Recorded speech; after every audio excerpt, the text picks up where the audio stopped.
those housekeeping questions. So a lot of people, showed up tonight because writing rubrics, the question of making them student-centered is first and foremost. But with a rubric, if it's not also teacher-friendly to use, that can be really hard as well. So we want to reach our students, we want to give them what they need and help them become better writers, obviously. But if it's not a teacher-friendly process, then it just isn't something that we can sustain in the classroom. And so I'm very pro teacher. I don't recommend strategies or products or advice that is going to keep a teacher up all night or up all weekend trying to get something ready for class the next day. So everything we talk about here tonight is designed to keep writing rubrics very student-centered for maximum engagement and usefulness for the student, but it also is teacher-friendly, what we're going to talk about here. So I just wanted to let you know that. So here's what you're going to learn today. By the time you walk away tonight, we're going to look at the 5 benefits of rubrics for the teacher and for the students. These are benefits of rubrics that I don't really see a lot of people talking about anywhere else. And so I hope this will give you a new perspective about what rubrics can actually be for teachers and for students. We're going to look at very quick, teacher-friendly ways to make a rubric student-centered without reinventing the wheel. So we're not talking about going off and making all these brand new rubrics or taking rubrics that you've used successfully for years and completely redoing them. We're not talking about that at all. We're talking about quick ways to take rubrics and make them student-centered without doing anything else. We're going to look at 6 elements of an ideal student-centered rubric.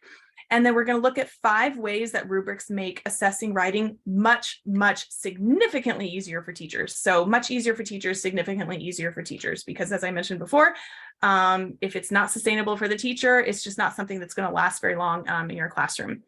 So that's where we're headed with that. Okay.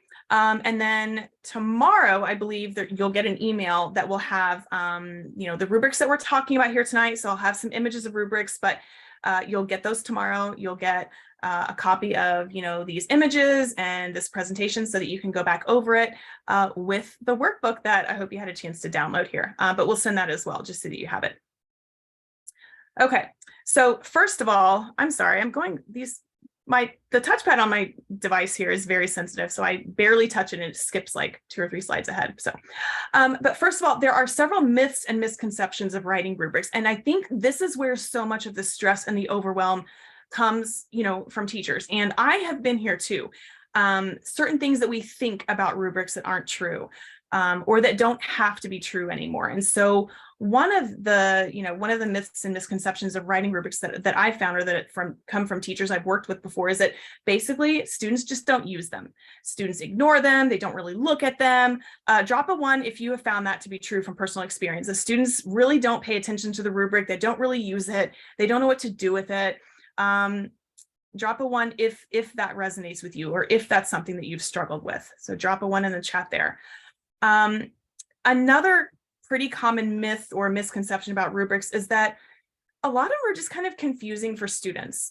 We lay out all these expectations on the rubric and students are confused and they don't really know what any of it means. And maybe, especially if you're a new teacher, maybe like if you're new to the content area, perhaps you were a math teacher or a science teacher before and you were voluntold to be an English teacher this year, you may struggle with some of what's on the rubric too. And so another myth is that it can also be confusing for teachers, confusing for students. But it doesn't have to be. It doesn't have to be. So these are myths and misconceptions that we're going to we're going to show that doesn't have to be the case tonight. Another myth or misconception of rubrics is that oftentimes people feel that there are too many parts to it. There are way too many things to assess, way too much on the actual rubric, and it doesn't have to be that way. That doesn't have to be true.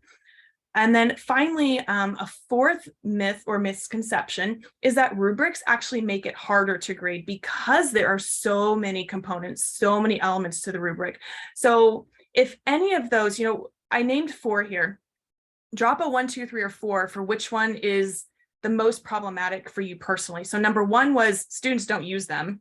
Number 2 was it's confusing for students or teachers to use rubrics. That's number 2. Number 3 is there are just too many parts, too many components. And number 4 is it's just hard to grade.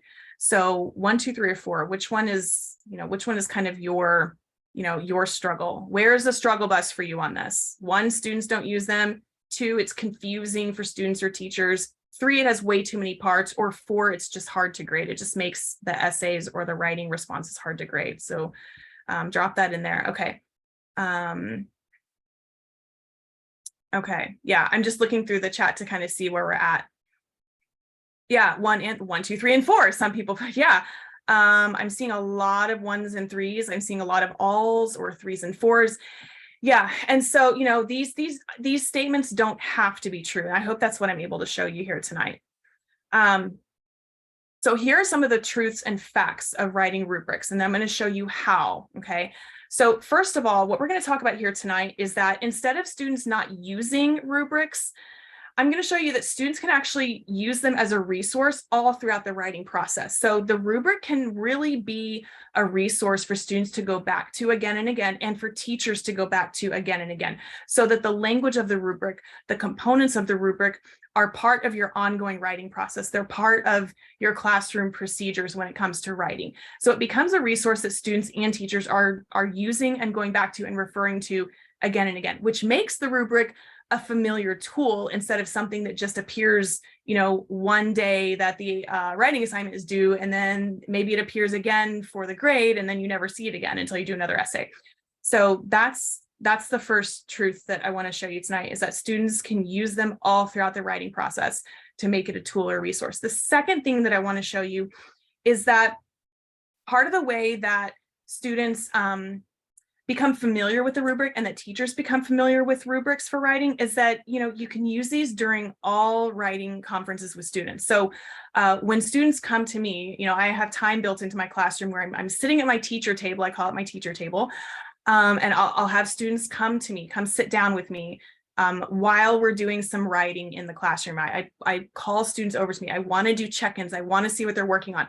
And when I do that, they bring the rubric. So the rubric is something that is in their hands. They bring it with their paper, or if they're working, if they're typing on a device, that's fine. They bring the device, they bring the paper, they bring the rubric. So they're never coming to me without the rubric. And then when they say something like, I'm stuck, I don't know what to say next, I don't know what to write next, we look at the rubric. And so that's an example of what I'm talking about when I'm saying that making the rubric part of that everyday conversation, that's how that looks. It really cuts down, it almost 100% omits the issue of students just saying, I'm stuck, I have writer's block, I don't know what to write next, or I'm done. Because when they come to me with their paper and their rubric in their other hand, now we have a goal, we have something to look at. Which part are you stuck on? Where are you?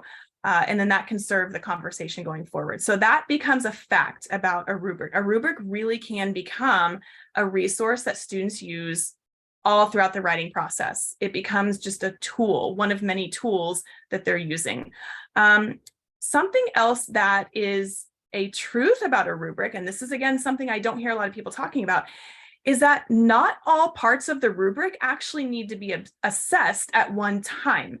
So when it feels overwhelming to look at a rubric and to see all these squares, all these boxes, all this writing, all this stuff that you have to check off, right? When that feels overwhelming, the truth is you can take a step back and you can decide which parts of that rubric you're actually going to assess.